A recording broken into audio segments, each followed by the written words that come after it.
hello everyone नमस्कार अस्सलाम वालेकुम सत श्री अकाल আজি এখন ভিডিঅ' জৰিয়তে আমি চাম সোসাইটি আৰু কোঅপাৰেটিভ সোসাইটি বুলিলে আমি কি বুজি পাওঁ আৰু ইয়াৰ ভিতৰত দুটা ভিতৰত পাৰ্থক্য কি সো সকলোকে নমস্কাৰ জনাইছো আকৌ আমাৰ ইউনিভাৰ্চিটি চেনেলখনৰ জৰিয়তে বিভিন্ন সময়ত বিভিন্ন NGO cooperative society partnership farms নাইবা গভৰ্ণমেণ্টেল আৰু নন গভৰ্ণমেণ্টেল অৰ্গেনাইজেশ্যনৰ ৰিলেটেড যিকোনো ধৰণৰ সুবিধা লগতে যিকোনো ধৰণৰ ৰেজিষ্ট্ৰেচনৰ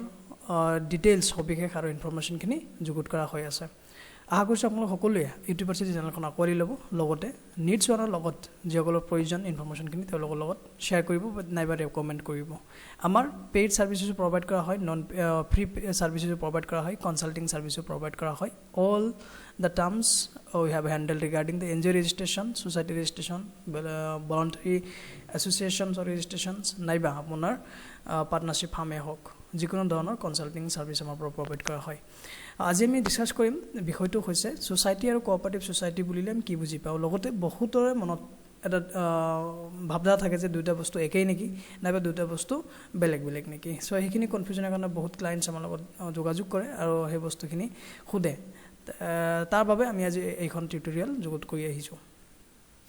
ফাৰ্স্ট অফ অল সোসাইটি বুলি ক'লে আমি যিকোনো এটা নন ইকোনমিক যদি আমি সোসাইটি আন্ডাৰ 1860 এক্ট বুলি কওঁ যে যিকোনো সোসাইটিয়ে ফৰ্ম কৰা হয় বিকজ অফ যিকোনো এটা নিৰ্দিষ্ট স্পেসিফিকেশন কজৰ ওপৰত যেনেকৈ হ'ব পাৰে sports education social activities rural development health environment women protection child protection লগতে youth empowerment এইবিলাক ক্ষেত্ৰৰ ওপৰত বিভিন্ন নন ইকোনমিক কন্ডিশন সোসাইটি এটা ফৰ্ম হয় আন্ডাৰ 1860 এক্ট আৰু সেই সোসাইটি সমূহ নন প্ৰফিটেবল হয় লগতে আপোনালোকৰ বিজনেস ওৰিয়েন্টেড আপুনি মেইনলি ফোকাস ফাইনান্সত কৰিব নোৱাৰিব বিজনেস ওৰিয়েন্টেড কৰিব নোৱাৰিব for the cause of society upliftment হেখিনি হল মেইনলি সোসাইটি যেটো আমি 1860 আন্ডাৰত ৰেজিস্টাৰ কৰো বাকি কোঅপাৰেটিভ সোসাইটি বুলি ক'লে এটো লিটল বিট ইকোনমিক্যাল হয় আৰু ইকোনমিক পাৰপোজৰ কাৰণে ইউজ কৰা হয় আৰু ইয়াতে আপুনি মেম্বাৰশ্বিপে হওক নাইবা ভলান্টাৰী মেম্বাৰশ্বিপে হওক নাইবা বিভিন্ন ধৰণৰ মেম্বাৰশ্বিপ ৰাখিব পাৰিব উইথ পেইড সাৰ্ভিসেছ যেনেকৈ আপুনি মাইক্ৰ ফাইনান্স কৰিব পাৰিব তাৰ পিছত আপোনাৰ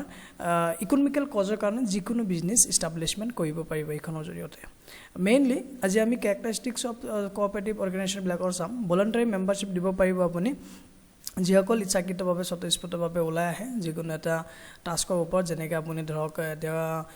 মিল্ক কোঅপাৰেটিভ সোসাইটি আমুল এটা কোঅপাৰেটিভ সোসাইটি আছিল ফাৰ্ষ্টত তাৰপিছত লাহে company registration hall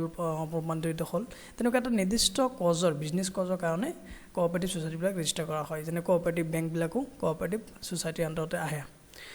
first of all ভলান্টাৰী membership দিব পাৰিব সেম কজৰ মানুহবিলাকক সেকেন্ডলি ওপেন মেম্বাৰশ্বিপ যিকোনো ধৰণৰ without basis of race colour creed caste or sex আপুনি মেম্বাৰশ্বিপ সকলোকে দিব পাৰিব আৰু ফাইনান্সিয়েল এক্টিভিটিজ কৰিব পাৰিব কোঅপাৰেটিভ সোসাইটিৰ জৰিয়তে যিকোনো ধৰণৰ আপোনাৰ বিজনেস পাৰ্চেছ হোক বা যিকোনো share holder stock share holder হোক নাইবা বিজনেস পাৰ্টনাৰশ্বিপতে হোক আপুনি কোঅপাৰেটিভ সোসাইটিৰ লগত কৰিব পাৰিব লাইবিলিটি বা মেম্বাৰশ্বিপ থাকে ইয়াতে মেম্বাৰৰ লাইবিলিটি যেনেকৈ আপোনাৰ লিমিটেড কোম্পানী বিলাকক বা আনলিমিটেড লাইবিলিটি থাকে তেনেকুৱাকৈ আপুনি লাইবিলিটি মেম্বাৰছৰ পাৰপোজত ইউজ কৰিব পাৰিব লগতে ইয়াতে আপুনি যিকোনো এজন মেম্বাৰক যিকোনো এটা বিজনেস ৰেফাৰ কৰি সেই বিজনেসৰ ওপৰত আপুনি অবজেক্টিভ ওয়াইজ কোঅপাৰেটিভ সোসাইটি চলাই সেইখিনিৰ পৰা লাভ বা ইন্টাৰেষ্ট উঠাব পাৰিব ইন্টাৰেষ্ট ল'ব পাৰিব তাৰ পিছত আছিল আপোনাৰ ডেমক্ৰেটিক কন্ট্ৰোল ইয়াতে আপোনাৰ সুপাৰভিজনৰ কাৰণে প্ৰেসিডেন্ট সেক্ৰেটাৰী থাকিব আৰু তাৰ আন্ডাৰতে সকলো সংবিধান মতে কাম চলিব যেনেকৈ অথৰিটি নাইবা এক্সিকিউটিভ কমিটিয়ে ৰুলছ ৰেগুলেশ্যন নিয়মাৱলী নিৰ্ধাৰিত কৰে ঠিক তেনেদৰে যাব লিমিটেড ইন্টাৰেষ্ট অন ক্যাপিটেল আপুনি সাপোজ পইচা লৈছে বা মাইক্ৰ ফাইনান্স কৰিছে হেতু এটা লিমিটেড ইন্টাৰেষ্ট ৰাখিব লাগিব for the cause of upliftment of the society আপুনি সোসাইটিত যেহেতু কোঅপাৰেটিভ সোসাইটিৰ জৰিয়তে এটা এছ'চিয়েশ্যনৰ জৰিয়তে কিবা স্পেসিফিক কজৰ কাৰণে সমাজ হিতৰ কাম কৰি আছে তাৰ কাৰণে আপুনি ওভাৰ ইন্টাৰেষ্ট নাইবা ওভাৰ ক্যাপিটেলাইজ বা ওভাৰ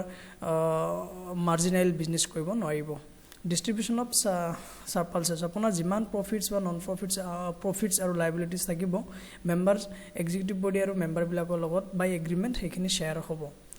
সাৰ্ভিস মোটিভ এইটো আপুনি স্পেসিফিক এটা কজৰ ওপৰত সাৰ্ভিস দিব পাৰিব যেনেকে ধৰক কোনোবাই বেংক ৰিলেটেড মাইক্ৰ ফাইনান্স দিব পাৰিব কোনোবাই আপোনাৰ ইএমআই সিস্টেমত আপুনি বিজনেস কৰিব পাৰিব এণ্ড বাকিখিনি আপুনি শ্বেয়াৰত ৰাখিব পাৰিব ৰেজিষ্ট্ৰেশ্যন এণ্ড লিগেল ষ্টেটাছ এইটো ৰেজিষ্ট্ৰেশ্যন আপোনাৰ society act cooperative society act 1912 ৰ আন্ডাৰত হয় আৰু বিভিন্ন ধৰণৰ বিভিন্ন ষ্টেটত বিভিন্ন ৰাজ্যত সেই হিচাপে নিৰ্ধাৰিত নিয়মাৱলীৰ আন্ডাৰত পৰে rules regulation থাকে যেনেকে 18 বছৰৰ তলত মেম্বাৰশ্বিপ হ'ব নোৱাৰিব আৰু তাৰ পিছত আপোনাৰ নামখিনি কোনোবা ৰাজ্য বা দেশৰ নামৰ লগত মিলিব নালাগিব যেটো আপুনি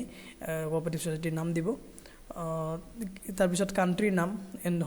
সন্নিবিষ্ট কৰিব নোৱাৰিব কোনো স্পেসিফিক মানুহৰ নামে ৰেজিষ্টাৰ কৰিব নোৱাৰিব ঠিক তেনে ধৰণৰ এডুকেশ্যনৰ ট্ৰেইনিং প্ৰভাইড কৰিব পাৰিব ইয়াতে for the cause of business purpose আপুনি যদি স্কিল ডেভেলপমেন্টৰ ট্ৰেইনিং দিব খোজে হেখন ফাৰ্মৰ জৰিয়তে আপুনি কৰাব পাৰিব সো এইকেটা আছিল বেসিক্যালি কোঅপাৰেটিভ সোসাইটি ক্যাৰেক্টাৰিষ্টিক্স আৰু difference between society and cooperative society আশা কৰিছো ইনফৰমেশনখিনি আপোনালোকে ভালদৰে বুজি পাইছে লগতে ডিফাৰেন্সিয়েটটো কৰিব পাৰিছে সোসাইটি বুলি আন্ডাৰ 1860 হলে হেটো হল নন প্ৰফিটেবল আৰু ফাইনান্সিয়াল বা ইকোনমিক্যাল কন্ডিশনত ইউজ কৰিব নোৱাৰিব আৰু যদি ইকোনমিক কন্ডিশন বা মাইক্ৰ ফাইনান্স কৰিব খোজে তেন্তে মই ৰেকমেন্ড কৰিম কোঅপাৰেটিভ সোসাইটি ৰেজিষ্টাৰ কৰি লবলৈ বাকি ইনফৰমেশনখিনি আমি প্ৰভাইড কৰি থাকিম যেনেকৈ আমি সময় প্ৰভাইড কৰি আহি আছো এনজি ৰিলেটেড আৰু যিমান ৰেজিষ্ট্ৰেশ্যন পাৰপজত company private limited partnership firm এইবিলাকৰ